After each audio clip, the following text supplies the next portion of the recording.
aku Askara Raswari Ayu Dewibowo, nomor presensi 7 dan ini teman saya. Halo, nama saya Lima Maulidia Zahra, nomor absensi 17. Halo, saya Naila Safatul Mawadah, saya nomor presensi 26. Halo, saya Puan Arta Utami Chania, saya dari nomor presensi 28. Halo, aku Rahel Jenggianata Amalina dari presensi 30. Dan aku Sailomita Dewi Salsa, nomor presensi 33. Jadi di sini kami akan menjelaskan pecinan Semarang yang dimana ini adalah salah satu kawasan Tionghoa yang bersejarah di Semarang. Dan di sini juga terdapat kelenteng tua, bangunan bergaya Tionghoa, pusat perdagangan, serta menjadi pusat kuliner dan budaya terutama pada saat Imlek atau hari-hari besar lainnya. Pecinan Semarang adalah kawasan permukiman etnis Tionghoa yang terletak di pusat kota Semarang.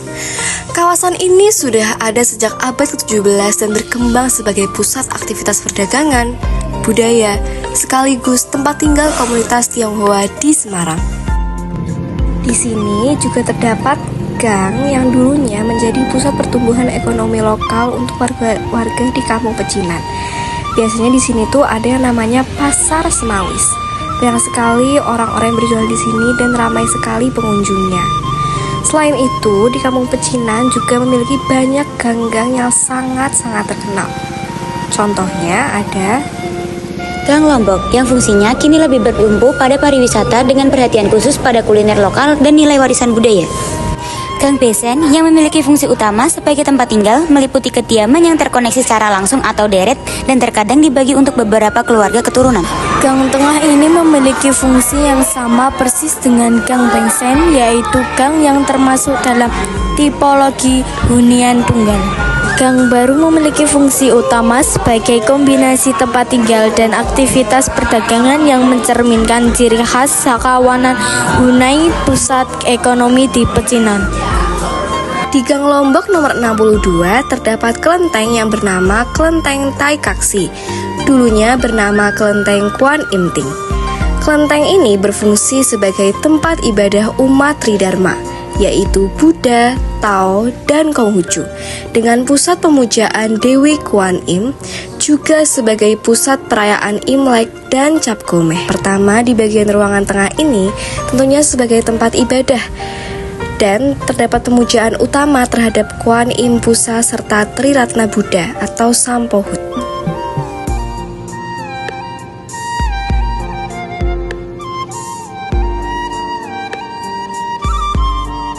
Di ruang kanan terdapat pemujaan terhadap dewa-dewi seperti Dewa Bumi, pengusir setan, Dewa Keadilan, Dewa Air, serta Te Chong Ong Posat.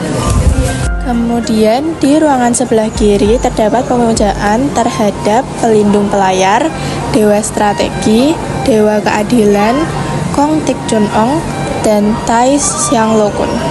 Permisi Pak, saya ingin bertanya, ini kan di tiap kendaraan itu ada angka-angka.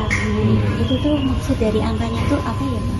Oh, itu untuk mempermudah kita ketika mau ibadah. Jadi misal habis dari ke 20 tadi di situ, terus nanti di bawahnya 21, terus nanti ini 22, 23, 24. Jadi untuk mempermudah aja.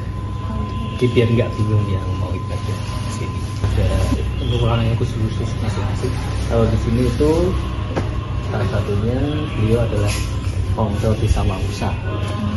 Dia adalah kita percaya sebagai ya bukan dia sih, tapi bodhisattva yang mengurusi orang-orang yang sudah meninggal dunia. Jadi di akhirat sana. Acara pecinan tuh dari dalam 1 tahun nih. Itu rute-rutanya tuh pertama Imlek. Hari Imlek, kalau pindah sini biasanya tuh acara sampo kecil, sampo besar, sama perayaan Tongjibyal. Yang sampo kecil itu kan dewa posing tete diobat.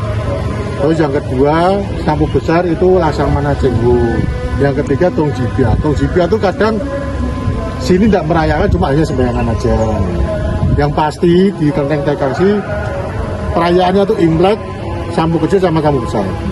Kalau yang sambu kecil itu ada kirap dari sini ke Marina. Terus yang sambu besar ada kirap lagi dari sini ke Sambukong. Itu yang perlu dilestarikan.